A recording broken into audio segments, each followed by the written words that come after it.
Gold trusted gold buyers తాకట్టులో ఉన్న బంగారాన్ని విడిపించి ఈ రోజు ఉన్న మార్కెట్ ధరకే కొనబడును. మరిన్ని వివరాలకు సంప్రదించండి 7771077720. పేరు మధుమిత. ప్రతాప్ అనే వ్యక్తి నా బిడ్డను మోసం చేశాడు. నేను హైదరాబాద్ ఈవెంట్కి వెళ్తున్నాను అని వెళ్ళిందమ్మ. తీసుకొని నా బిడ్డను మాటలు చెప్పి తీసుకుపోయి ఫ్యామిలీ మొత్తం ఇంటికి రప్పించి ఇంటికి ఎక్కించిపోయారు నా కూతుర్ని. భార్య కొట్టిందంటే నా కూతుర్ని, అంత కొట్టిందంటే నా కూతుర్ని. కొట్టిన తర్వాత ఊరు పెట్టారో పిసికారో ఊరు పెట్టారో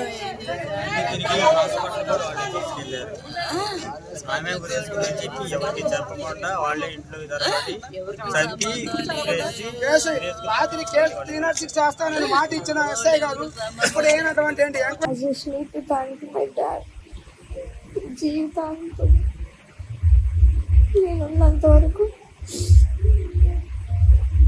చాలా బాగా చూసుకున్నాను. డాడీ తప్పు చేసినందుకు శిక్ష వేస్తున్నాం.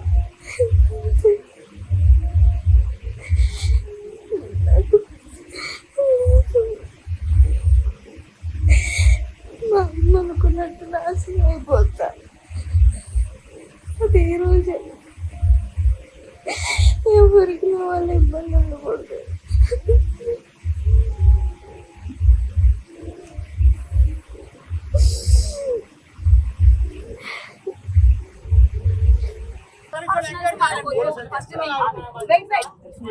వాళ్ళ పర్సనల్స్ వాళ్ళకు ఉంటాయి. వాళ్ళ పర్సనల్స్ ఇంటర్ఫియర్ అవ్వాల్సిన అవసరం మనకి లేదు. కాకపోతే నాకు తెలిసిన ప్రకారం అయితే 3 years నుంచి, అంటే నాకు మధుమిత 3 years నుంచి తెలుసు. మధుమిత నా రూమ్మేటే, నా పక్కనే ఉండని. ఆ అమ్మాయి ఎన్ని స్ట్రగుల్స్ ఫేస్ చేసిందో ఆ విషయం కూడా నాకు తెలుసు. హైదరాబాద్ వచ్చేటోడు ఆ అమ్మాయిని హాస్టల్ నుంచి బయటకు తీసుకొచ్చి కుక్కను కొట్టినట్టు కొట్టేవాడు. అమ్మాయిని ఇష్టం వచ్చినట్టు వాడుకునేవాడు బయటకు తీసుకోపోయి. ఆ అమ్మాయిని మా ఫ్రెండ్స్ కానీ ఎవరైనా సరే ఆ అబ్బాయి నుంచి బయటకు తీసుకురావడానికి చాలా ట్రై చేసినా ఇప్పుడు వాళ్ళ అమ్మ వాళ్ళ నాన్నకి వాళ్ళ తమ్ముడికి వాళ్ళ మరదలకి దగ్గర అవుతుంది కుటుంబానికి. ఈ టైంలోనే వాడు కన్ను పడి వాడు అమ్మాయిని తీసుకొని వెళ్ళిపోయాడు ఇంట్లో నుంచి లాక్కొని. అది ముచ్చట సార్. ఇప్పటిదాకా కొండూరు మేము ఇక్కడికి లారీ డ్రైవర్, నేను ఉద్యోగరీత్యా ఇక్కడికి వచ్చి ఇక్కడే చేసుకున్నాను. గత 14 ఏళ్ళు అవుతుంది ఇక్కడ అద్దెకుంటున్నాను. మా పిల్లలు కూడా ఇక్కడే చదివారు. గత ఏ వారం అంటే 30వ తారీఖు నాడు ప్రతాప్ అనే వ్యక్తి మా కూతురు హైదరాబాద్ వెళ్తుంటే ఆయన అక్కడ నుంచి విసనపేట తీసుకెళ్ళి ఆయన రూమ్లో ఉంచి ఆయన భార్యని వాళ్ళని వాళ్ళని రప్పించి మళ్ళీ వాళ్ళ ఇంటికి పంపించేసి చిత్రహింసకు గురి చేసి మళ్ళీ వాళ్ళ అమ్మమ్మ వాళ్ళ ఇంటికి అన్కాన్షియస్లోనే పంపించేసి వాళ్ళ అమ్మమ్మను కూడా బెదిరించి మాకు కూడా ఏమీ తెలియజేయకుండా వాళ్ళని బెదిరించి చేసి తెల్లారి పొద్దున్నే 11:30, 12 ఆ టైంలో వాళ్ళే ఇంట్లోకి దూరి మీ అమ్మాయి ఉరి పెట్టుకుందని చెప్పి బయటికి తీసుకొచ్చి బైక్ మీద వాళ్ళే తీసుకెళ్లారు. హాస్పిటల్కి వాళ్ళే కనీసం మా ముసలమ్మకు కానీ పక్కన వాళ్ళు కూడా ఎవరికి చెప్పకుండా మొత్తం వాళ్ళే క్రియేట్ చేశారు. అసలు ఉరేసేది సరిపోయిందని చెప్పి వాళ్ళే చేసి ఇక్కడ తెల్లవారిపల్లి హాస్పిటల్కి వెళ్తే మళ్ళీ అక్కడ నుంచి అంబులెన్స్ మీద విసనపేట తీసుకెళ్లారు. ప్రతిదీ వాళ్ళే చేశారు, ఎవరికి చెప్పాలి. కనీసం మరి మీ అమ్మాయిని ఇలా చేసాము, మరి ఇలా వచ్చిందని చెప్పి మాకు ఇంటిమేషన్ లేదు. మా అత్తకి చెప్పాలని చెప్పేయడానికి కూడా ఆమెను కూడా బెదిరించారంట. దగ్గరగా 3 రోజులు అవుతుంది చనిపోయి. కేసు కడతానని చెప్పి విసనపేట ఆడకపోతే ఒక కేసు కడితే ఆ కేసు కాదు ఇంకో కేసు రాయండి, సరే ఆ కేసు కడతామని చెప్పంటే రాత్రి వచ్చాము. రాత్రికి మళ్ళీ ఎక్కడికి వచ్చిన తర్వాత ఆ కేసు కూడా కాదు, మేము చెప్పినట్టు రాస్తాము అని చెప్పి పోలీసు వాళ్ళు మరి ఏ ప్రలోభంలో ఉంటున్నారు మాకైతే తెలియదు. మాకు న్యాయం చేయండి.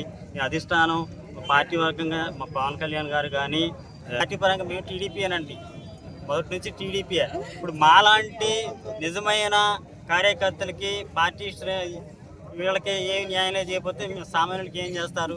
నేను వాళ్ళు చేస్తారని నేను అంటలా, లోకల్ నాయకుల ప్రలోభాలకి లొంగుతున్నారు. ఈ పోలీసు వారికి కరెక్ట్గా డ్యూటీ చేయనియట్లేదు. ఆఫ్టర్ ఆల్ ఎంత లోకల్ వాళ్ళు ఎంత పంచాయతీ పరిధి వాళ్ళు దగ్గర ఈ పార్టీ పేరు పోగొట్టడానికి ఎక్కడ దగ్గర అధిష్టానం కానీ పార్టీ పేరు పోగొడుతున్నారు. దీని ద్వారాగా ఎంపీ గారు చేశారని చెప్పి మళ్ళీ ఎంపీ గారి మీద పెడుతున్నారు. తర్వాత పైనుంచి అధిష్టానం చెప్పిందని చెప్పి వాళ్ళ మీద పెడుతున్నారు. పార్టీ వీళ్ళు చేసే పనికి పార్టీ అధిష్టానాన్ని మచ్చ తేవద్దు. మా పార్టీ మాత్రం పటిష్టమైన పార్టీ. మరిన్ని అప్డేట్స్ కోసం ఛానల్ ని సబ్స్క్రైబ్ చేయండి. లేటెస్ట్ అప్డేట్స్ కోసం వాట్సాప్ ఛానల్ ని ఫాలో అవ్వండి. అండ్ లింక్ డిస్క్రిప్షన్ లో ఉంది.